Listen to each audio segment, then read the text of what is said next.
Hey everyone, and welcome to This Explainer. Today we're taking a seriously fascinating journey back in time. Literally. We're going to explore the history, the science, and honestly, the sheer ingenuity of how humanity learned to track time way before modern clocks or smartphones were a thing. It's a story that isn't just about counting days. It's about human survival, imagination, and our deep connection to the cosmos. To kick things off, I want you to imagine waking up in a world with zero dates. Like absolutely no Mondays, no New Year's Eve, no digital clocks glowing on your nightstand. Kind of crazy, right? How would you plan a trip? More importantly, how did ancient humans know when to plant their crops, when to harvest, or, when to prep for war? How did humanity actually function before the year 0001 even existed? It seems impossible to us now, but for thousands of years, people managed just fine without a single calendar on the wall. And that brings up a really profound philosophical question. We think we measure time. We're constantly checking our wrists, glancing at our screens, counting the seconds slipping by. But does time actually measure us? Think about it. Our modern ticking clocks might just be a cage we've built for our own minds. Meanwhile, our ancient ancestors, they didn't look down at a device. They looked up. They read time through the changing sky. They felt it rather than just calculating it. Section 1. Ancient Stone Time Machines.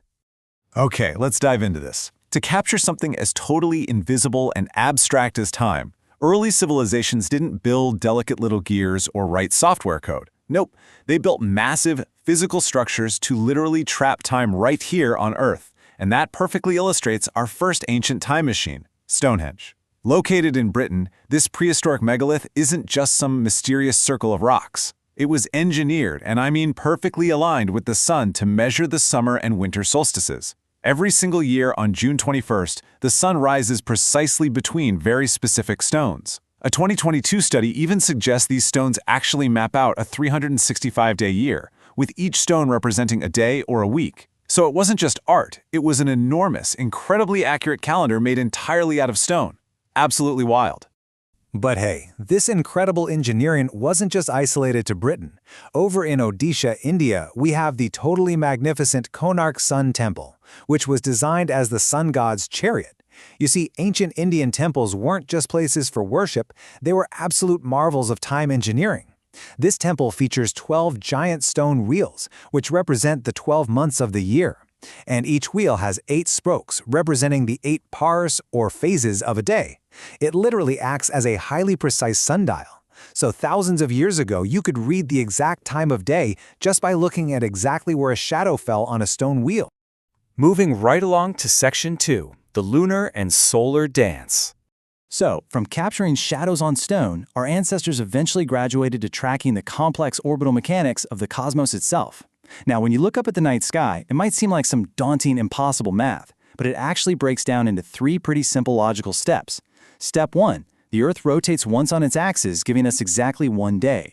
Step 2, the Moon completes an orbit around the Earth every 29.5 days, and that gives us 1 month. And finally, Step 3, the Earth completes its massive orbit around the Sun every 365 days, giving us 1 year.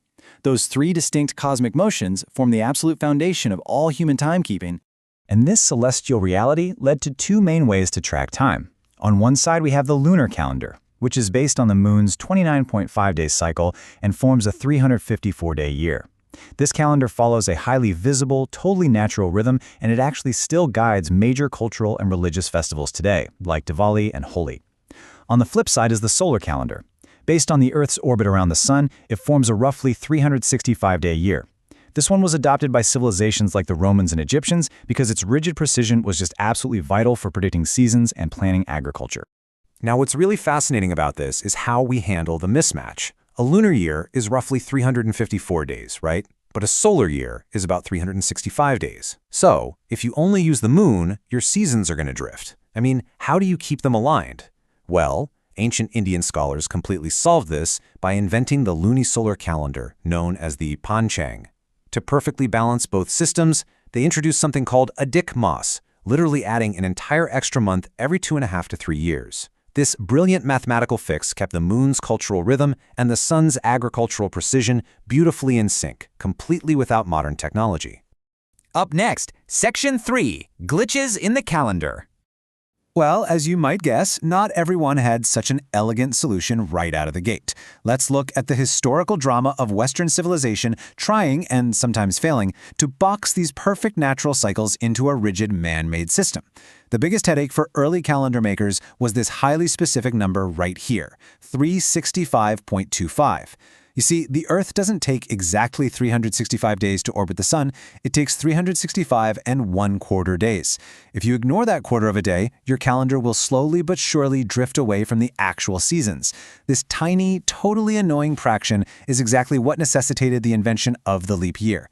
Basically, adding one extra day every 4 years just to account for that leftover time, so farmers wouldn't end up accidentally planting crops in the dead of winter. Let's walk through the somewhat bizarre timeline of how the Western calendar evolved to fix this whole mess. In 46 BC, Julius Caesar introduced the Julian calendar to fix the absolute chaos of Roman timekeeping. The Julian calendar officially started its count at 1 AD. But here is a truly mind-bending historical fact. There was never a year zero. It literally did not exist. The calendar jumped straight from 1 BC to 1 AD. And while the Julian calendar was definitely a massive improvement, its leap year math was still slightly flawed, which eventually led to a major correction by Pope Gregory XIII in October 1582.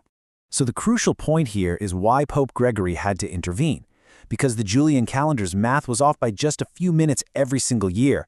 Over the course of 1,500 years, the calendar had drifted by a full 10 days. The seasons were completely out of alignment with the actual dates. To fix this monumental historical glitch, Pope Gregory literally had to delete 10 days from existence. Seriously, in October 1582, people went to sleep on October 4th and woke up the very next morning on October 15th. That extreme overnight fix is what gave us the Gregorian calendar that we still use across the globe today. All right, let's bring it home with Section 4, the true nature of time. We've talked about the math, the stones, and those crazy historical glitches.